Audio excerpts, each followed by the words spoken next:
Hello everyone, hope you're doing well. In this video, we'll be going over some basic dynamic programming problems. I'm expecting that you are already familiar with dynamic programming. So the goal for this video is not really learning something new, but just freshening up your memory for dynamic programming. So let's start with subset sum problem. So given an array, we'll have to find out if the sum of some elements from this array is equal to the value x. So let's say we're given an array and the array has some elements, and we have to find out if the summation of some elements from this array is equal to the value x. So for solving this problem, we'll be using dynamic programming. So now let's first define some terms. Let's say the array that we're given is represented as air, is defined by air, and the length of the array is, let's say, n, and the sum that will after is, let's say, defined by s. Let's say the elements in the array are 1 3 4 1 2 3 and let's say 9, and this length of the array is 4, and the sum that we're looking for, let's say, 8. So the next step would be to start defining the states. So let's say I have a matrix dp, and let's say the size of the matrix is n plus 1 by s plus 1. So what essentially we're doing is making it one base index. So when we'll be working with it, when we'll be writing the code, we'll be using one base index because that is going to help us later, or at least that's the way I find this easier in this instance. Now let's see what dp is going to denote. It's a dp of I and j is going to denote if I have I elements. If I have I elements, can I make the sum j? So for example, let's say if I say dp of 2 and 4, so it means that I have two elements. If I pick any two elements from this array, can I make the sum 4? And the answer is going to be true because I can sum up 1 and 3, and the answer is going to be 4. So I'll store 1 at this position. If I say let's say dp of, let's say, 3 and let's say 9, so it means if I have three elements, if I pick any three elements from this array, so by picking any three elements, what I am saying is that I can pick at most three elements from this array. It doesn't mean I necessarily need to pick at three elements. So it means that I can pick up to three elements. If I want, I can pick one element or two elements. It depends upon me, but I have the option to pick up at most three elements, right? So is it possible if I had three options to pick from this list of numbers? Is it possible to make the sum 9? Yes, it is possible, right? If I take 9, the sum is going to be 9. So I'll store 1. CP of, let's say, 2. Let's say 2 and 2. So if I'm given two elements, is it possible to make the sum 2? The answer is 9. There is no way I can take two elements from this list of numbers and make the sum 2. So I'll be storing 0. So that's how our states in the dp matrix is going to work. Now let's start building the solution for this problem. So the first thing what I'll do is take n, which will denote the size of the array, and I said that I'd be using one base index, so I'd insert 0 at the beginning of the array. Okay, now let's create the matrix dp. Now for creating dp, let's say dp of I and j, we'll have to declare the size of this matrix as well. So we know for dp of ij, I represents the number of elements that I can have at my disposal, right? Now we also know that n is the number of elements that we have in our array. So what would be the maximum value for I? So the maximum value for I would be n, right? Because we have n elements in our array. So n is the maximum number of elements that we can take from the array.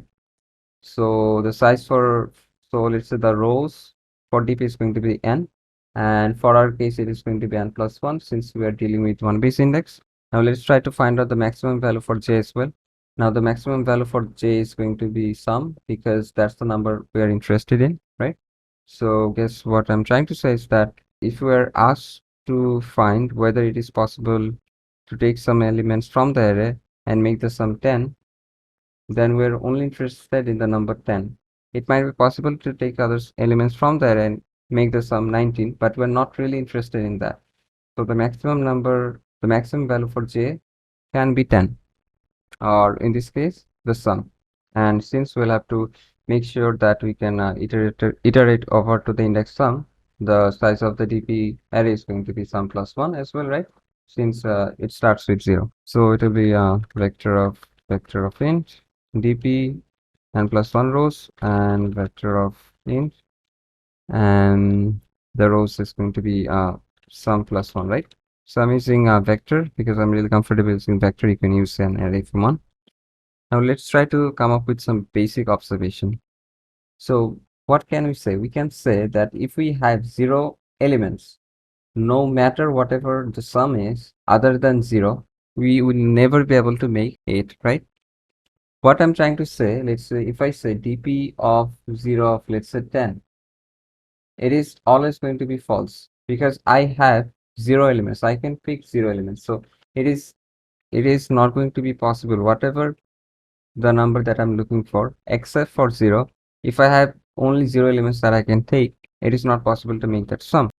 So there is one observation, and there is another observation. Let's say what would be the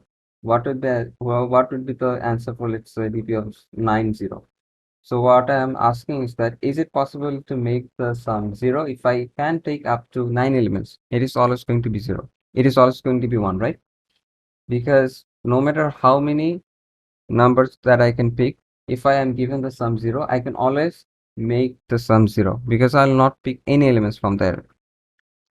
So int I is 0, I is less than or equal to n plus I, dp of I 0 is always going to be 1. No matter how many numbers that I can pick from there, if the sum is 0, I can always make it. Now similarly, let's say I starts from 1, I is less than equal to sum plus I dp of 0 comma I, 0 comma I is always going to be 0. So it means no matter what number I'm given, except from 0, if I can pick no elements, then I can never make it. So now I'll start picking all the elements one by one. So int I is equal to 1, is less than equal to n plus I. Now for each of the elements, I'll try all of the sums. So for int, let's say sum is 1, sum is less than equal to sum plus sm. So in this step, what I'm trying to do is iterate over all the elements, all the numbers from the array. So I start off by picking the first element, the second element, all the way up to the last element. For each of these elements, I try to create the sum starting from 1, then 2, all the way up to the sum that I want to create. Now what I can write is dp of I sum sm is equal to dp of I minus 1 sm. So what I'm essentially trying to say here is that if it is already possible to create the sum using the elements that came before I, then it is also possible to create the sum using the element that I have currently. Now, if it is not possible to create the sum Sn using the I minus 1 elements or the elements that came previous to the ith element, then what I need to try is to include this element to the sum to create this sum. Okay. So now let's say the sum that I'm looking to create, or the current value of Sm is, let's say, 15. So this is currently what the sum I'm trying to create. Okay. And the ith element itself is 7. Let's say the ith element is already, let's say, 70. Now, if the ith element is already greater than the sum Sm, then it is not possible to include the current element into the mix to create this sum, right? So in that case, we cannot create the sum using the current element. Otherwise, we can try to create the sum using the current element. So I'll just simply write it. I'll just simply include it. So if r of I is less than or equal to sum, then I can try to include this into the sum. Now let's say the value of Sm is, let's say, currently 20, and let's say the ith element is, let's say, 50. Okay. So what do I need to check? I need to check if it is possible to create the sum 5. If it is possible to create the sum 5, I already do have an element which is 15. If I add these two elements up, then I will end up getting 20, right? So if the current element is 15, then what I need to find out if it is possible to create the sum 5. So what I need to do is, let's say if I have the ith element, so what I need to do is check if it is possible dp of I minus 1 5 is possible, right? If it is possible to create the sum, it means I can add 5 and the current element, which is 15, together, and we'll end up getting the sum or the value of sm that I'm looking for, right? And to generalize this, what we can say is that for the ith element, what we need to find, if it is possible, excluding the ith element, to create the sum, which would be, let's say, sm minus the current element. The current element would be AR of 5, right? Because why am I looking for 5 when it comes to 15 and the sum being 20? Because the difference between 20 and 15 is 5. That is why I was looking for 5. And the same reason as to why we end up with this equation. And I'll just write if dp of I minus 1 and sm minus r of I is possible, it means dp of I of sum is also possible. Now, after this loop is complete, after the iteration is complete, our answer will be at dp of n sum, right? So what dp of n sum means is that if we can create the sum using all the n elements from the array here we're given. So now let's try to run this. So we are given these elements. Now we want to make the sum 22. It is possible by summing up 9 plus 9 plus 3 is 21 plus 1 is 22. So it is working just fine. So now that we know how we can solve it using a 2D matrix, let's try to solve the same thing using a 1D matrix. So what I'm saying that for my dp vector, my dp array will have only one dimension. Okay, so let's define it. The size of the dp would be sum plus 1. So let's redefine it. So dp of I would represent whether or not it is possible to create the sum I using some elements from the array. So let's say if I have 2 elements in my array, let's say 1 and 3. So this is my array and the length would be 2, and the sum, let's say I'm looking for is let's say 2. Now dp of 2 would be 0, since it is not possible to create the sum 2 using any elements from this array. Now before I go any further, I need to clear up some things. I actually forgot to mention this, that the algorithm that we have, the approach that we took, it cannot solve when an array has negative numbers. Why is that? I think you should be able to figure it out if you try to take some elements with negative numbers and try to simulate this. And also another thing is that I can only take one element. I can take one element only once. So let's say the sum that I'm looking for is 2. So if I take 1 twice from this array, I can make the sum 2. But that's not what we're looking for. We'll have to make the sum using any elements only once from this array. So anyway, for this one, what we're going to do is, let's say we have a 1D matrix, and the dp of I would represent whether or not I can make some I using some elements from the given array. So the size for this dp array is going to be, probably you can guess, sum plus 1. So for this turn, what I've done is taken, which is the size of the array, insert 0 at the beginning of the array so that it makes it a 1 base index, and then create the dp, which is a vector of size sum plus 1. So after we have done all the calculations, the answer will remain at the position dp of sum, right? Okay, now let's try to put in our observation, which would be dp of 0 is going to be 1, no matter how many elements that I can take. If the sum is 0, that I can always make it. Now next we'll start iterating through all the elements one by one. So int I is equal to 1, so less than or equal to n plus plus I. And for the next time, similarly, previously like we tried to do, this time we'd also go over all the sums starting from 0 to the sum, but this time we're going to go in a reverse direction. So for int sm would be sum, sm is greater than or equal to 0, minus sm, and I'll I'll try to explain why we need to go in reverse direction in a minute. So now if the current element is less than or equal to the sum, then we can consider taking the ith element into our summation. Now if it is possible to create the sum dp of sm minus the current element, then dp of I is also possible, right? Otherwise we can break out of this loop, right?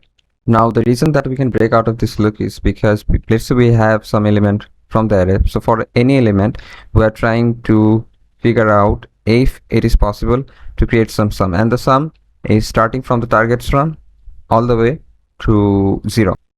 Now this sum is we are going to try out this sum including the current element. Now the current element is not changing, whereas the sum is changing. So the current element is not getting any smaller, but the sum is getting smaller. So as soon as I hit a sum which is already less than our element, the next sum is always going to be less than the current element, right? Because the current element is not getting any smaller, but the sum is, right? And therefore we can just break out of this loop from this point. And sorry, my bad.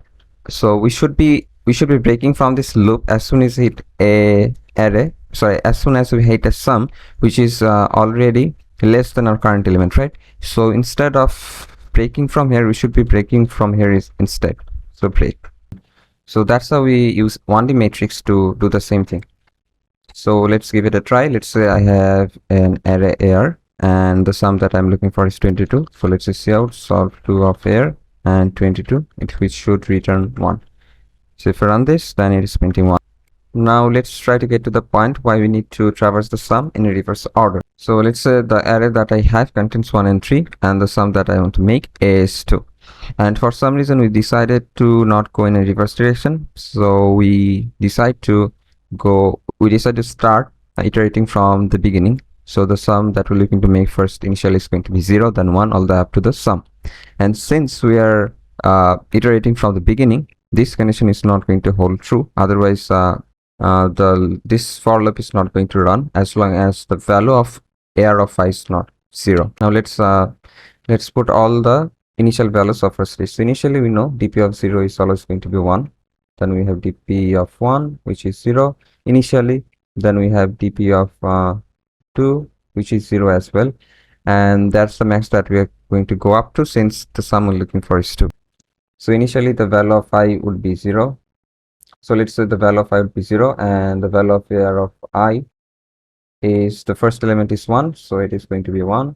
And initially the sum that we're looking to create is 0, right? So it would go inside the loop. AR of I, which is 1, 1 is less than the sum, which is not true because the sum is 0. So it will go over to the next sum, which is going to be 1, and 1 is less than or equal to sum. So it is going to ask whether or not dp of sum minus AR of I or dp of 0 is true. So dp of 0 is already true, we know that. So it is going to assign dp of sum to 1. So its sum currently is 1, so it would assign 1 in dp of 1. Now for the next step, the sum would increment. The value of sum is now 2. Now we have AR of I, which is 1. 1 is less than or equal to 2, or the sum. Now it is going to ask whether or not dp of sum, which is 2 minus the current element 1, is true, or dp of 1 is true. Now you can see dp of 1 is true. Now it is going to go ahead and try to assign 1 to dp of 2, right? So it will assign 1. But is this true? Can we really make 2 the sum 2 using the elements from this array? The answer is not, because we cannot repeat any element from the array while creating the sum. Now if we rewind, remember for dp of 2, for so when I was checking for sum 2, if we could make sum 2, we're checking if it is possible to create the sum 1, right? So here actually we are checking if it is possible to create the sum 1. But when we're trying to make the sum 1, we were already using this element. So this current element has already been used here. So later, the next time when I try to make the sum 2, I ask if it is possible to create the sum 1. Since it is possible to create the sum 1, it means that I can also create the sum 2, but 1 already has been used for the construction of this element. So the next time if I use 1 here, so it would be 1 plus 1, which would give us 2, but that is not what we want. We do not want to repeat our elements. So that is exactly why we opted to traverse it in a reverse manner. How does it help us? So let's try to simulate this similarly for our reverse direction as well. So the current value of I is, let's say, 0, and AR of I therefore is going to be 1, the first element, and the sum that I'm looking for initially, the value of sum is going to be 2 itself, right? Then I'm checking if AR of I is less than or equal to sum, which it is, right? 1 is less than 2, so it is going to work. Now if I'm checking if dp of sum minus AR of I, which is 2 minus 1, should lead to checking as dp of 1. dp of 1 is 0, so it is not possible to create dp, right? It is not possible to create dp since it is a dp of 1. Since it is not possible to create 1, we do not assign anything in dp of 2. So next time the value of sum decrements. Now it becomes 1. 1 is less than or equal to 1. dp of, now I'll be checking dp of 0. Now dp of 0 is actually 1, and therefore I'll put 1 in dp of 1, right? And then the value of sum decrements to 0. Now 1 is less than or equal to 0, which is false, so it is going to break out of this loop. So now after the iteration for the value 1 in the reverse manner, what we end up getting is this states, and this is actually correct because I was only considering 1, and it is not possible to create the sum 2 using only 1 once. Now you might be tempted to ask, what happens if I have 2 elements in the 2 ones in the array? So let's say the array is 1 1 3, then it should be working, right? Of course, and it is also going to work. Since I have 2 elements, the first time that I traverse all the sums using the first one, the states are going to look something like this.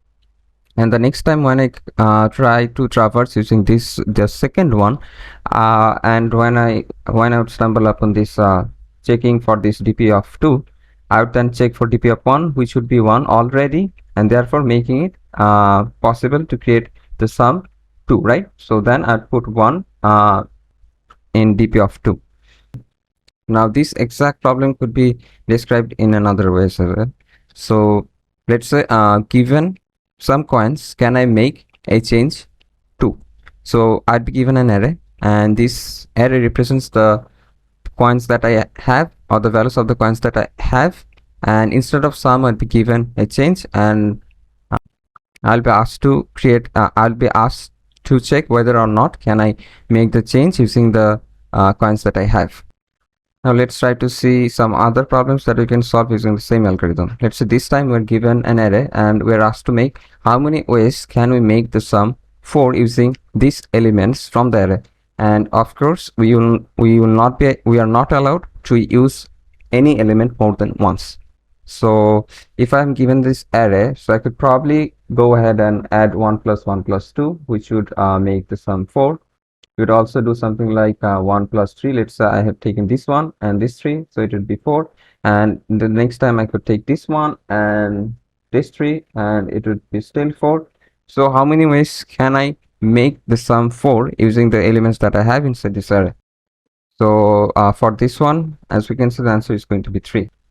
Now this is going to be straightforward since you already know how to calculate the subset sum. Now let's start off by defining our dp state. So let's say given dp of I, so dp of I now is going to denote how many ways can I make the sum I. So if I say, let's say dp of 1, it is going to be 2. Since there are 2 ways I can make the sum on. I can take this one, or I can take this one. And if I say, let's say dp of 2, it will store 1. Since there is only one way I can make the sum 2. There are actually 2 ways that I can make the sum 2. So it will store 2. So I either take only 2 and the sum is going to be 2, or I could add up these 2 once and it's going to be 2 as well. Now this time I'm not going to go ahead and type it all, because this time it is going to be pretty much same. So we start off by taking the size of the array, which is n, and then we push 0 at the front of the vector, making it one index. Then we take the dp, and the size of the dp is obviously going to be sum plus 1, right? Then what I put is dp of 0 is 1. So what I'm saying is that no matter how many elements that I can pick, there is only one way I can make the sum 0. The only way of making this sum is 0 is by not taking any elements from this array. So that is on the only way that I can make the sum 0, and that's why I put dp of 0 is 1, right? Now we'll continue doing what we previously used to do. We'd go each and every element one by one, and we're going in the reverse direction since we do not want any duplication or any repetition. And then if ar of I is less than or equal to sum, if the ith element is less than the sum, it means that I can use this element to come up with the sum, right? And then what I'm trying to check is that if it is possible to create dp of sm minus ar of I, right? Now you can think of it, let's say if, for example, let's say dp of sum k is 0, it means that there is no way I can come up with the sum k. And since I do not know how to come up with the sum k, it is also not possible to come up with the sum, let's say k plus 5, for instance. So if the value of sum minus ar of I is greater than 0, that means that I can come up with this sum, and that means that I can also create the sum dp of sum using the current element. And this time we are just going to add the number of ways that we can make dp of sm minus ar of I, right? Now let's try to see how many ways can we make a sum using each number multiple times. So let's say I'm given an array ar. Let's say it contains the elements 1 and 2, and I'm given a sum, let's say 2. So how many ways can I create this sum using these elements as many times as I want? So there are two possibilities. So I could take this 2, or I could add this one twice, and I'd end up getting 2. So there are two possibilities, and I think you already know the answer. So remember what was happening when we were traversing from the beginning, and why we decided to traverse the sum in a reverse manner. So the reason we are traversing the sum in a reverse order was to eliminate the duplication or repetition of one element being used multiple times. And this time, this is exactly what we want to do. So this time what we need to change is just iterate starting from 0 all the way up to the sum. This time we're going to go in ascending order, right? And everything else is going to be the same. Now if you have a look at this, you will see that I didn't actually check any condition before adding this up to the current sum. And the reason being, I could have done the same thing before as well. So the idea is that, let's say it is not possible to create this sum. Let's say it is not possible to come up with this sum. In that case, the value for this instance is going to be 0. So if I didn't even check for this condition, it would still add 0, which should not change our outcome, right? So we could have skipped that condition before as well, and we have just done the same thing here as well. Now let's try to make it a little more interesting. So now we need to find the minimum number of numbers to form a sum x where each number can be used only once. So let's say I'm given an array. It has 1, 2, let's say 1, 1, 3 and 2, and I'm given the sum, which is, let's say, 4. So I can form the sum 4 by adding up 1 plus 1 plus 2, or I could simply say 3 plus 1. So the minimum number of ways, so the minimum number of numbers that we need to create the sum 4 is 2. So let's try to solve this. Now you already know the first step is always defining our states. So let's say if we have dp, let's say dp of I is going to denote the minimum number of ways that we can create the sum I. Now let's define infinity to be 10 to the power 9 or a very large number. It depends upon the problem that you're trying to solve. And the first thing what we'll do is fill up this dp array with this infinity. The reason being that initially we are thinking that it is not possible to create any sum at all. So we'll have to find another way of denoting whether or not it is possible to come up with a sum for a given number. So what we could do is take another auxiliary array, and let's say p of I is going to denote if it is possible to even create the sum. Okay, and initially dp of I will have infinity, will be filled up with infinity. So initially we are assuming that it is not possible to come up with a sum for any number at all. So let's have a look at the implementation. So initially we are taking n, which denotes the size of the array, and we declared our dp, and the size is going to be sum plus 1, and we fill it up with int max, which is equivalent to infinity. Then we create another array possible. It also has sum plus 1 size, and the value would be 0. Initially we are thinking that we're assuming that it is not possible to create the sum for any number. Then we're saying that possible of 0 is 1, so it is always possible to create the sum 0. And in our next step, what we're saying is dp of 0 is 0, since the minimum number of numbers that we need to create the sum 0 is 0, right? Because to create the sum 0, we'll not pick any numbers at all from this array. So the minimum numbers of numbers required to create the sum 0 is going to be 0. Now we continue our process as always. We go through each element one by one, and we start from the first. We start from sum all the way up to 0, because we do not want any repetition. And then if the current element is less than equal to sum, then it might be possible to take the current element into the summation. Now if the other half of the summation is possible to create, so it means that it is also possible to create the current sum as well. So we assign 1 to the possible of sum. Now if you try to break it down, we are trying to form this sum sm, and to form this sum we need to first form sm minus ar of I. Now if this portion, if it is possible to create this portion, then what we do is add the current element to the sum, and we get the current sum, right? So r of I cancels each other out. We are left with sm, right? So what I'm trying to say is that if we include ar of I into our summation, then the number of ways the number of numbers that we need to create this sum, including this ar of I, is the number of numbers that we need to come up with this sum plus 1, because I am adding just this number, right? So the number of ways to come up, so the number of numbers that we need to come up with this sum, the minimum number of numbers to form this sum is dp of sum minus ar of I, right, plus this number. Now this is the case if we include the current number that we have, right? It might also be possible that I have already calculated the minimum number of ways to create this sum, and that might be minimum. What I'm trying to say is that previously when we were looking at this example, we knew that we had two ways. It might be possible that we have previously created this sum using two elements, and now what we are looking is using three elements. So what I'm trying to say is that there might be always two possibilities. One would be including this element, and the other would be not including this element, right?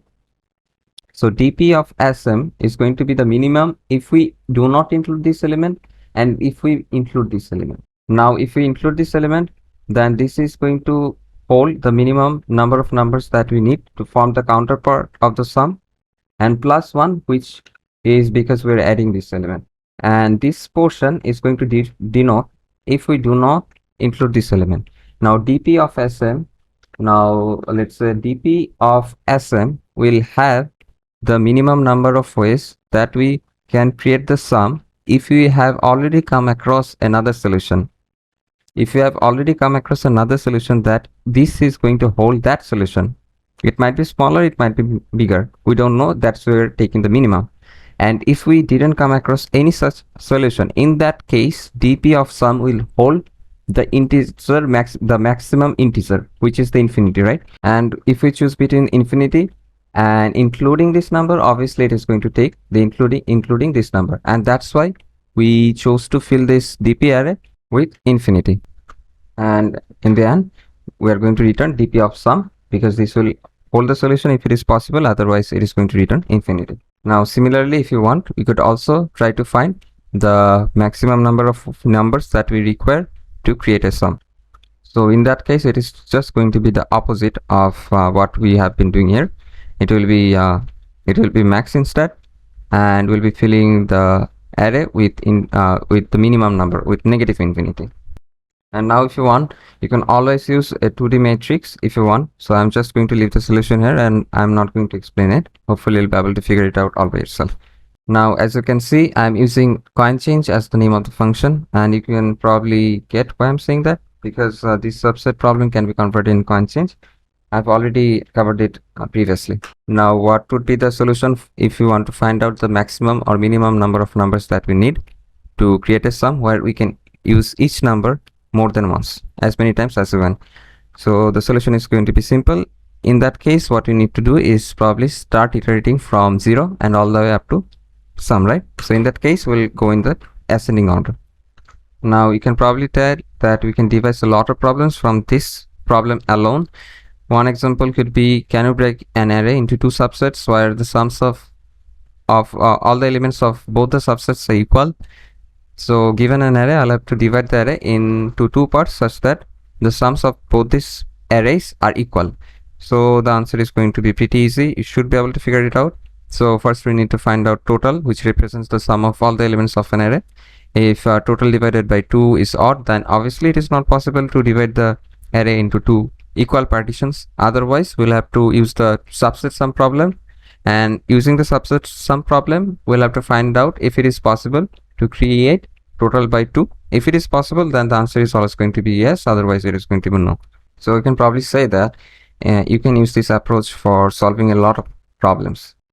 And later, if you have a look at the knapsack problem, then you'll be able to see that there is actually a huge similarity between these two problems, because they all follow the same pattern. Anyway, that's it for this video. Thanks a lot for sticking with me for such a long time. Hope to see you in the next one. Bye.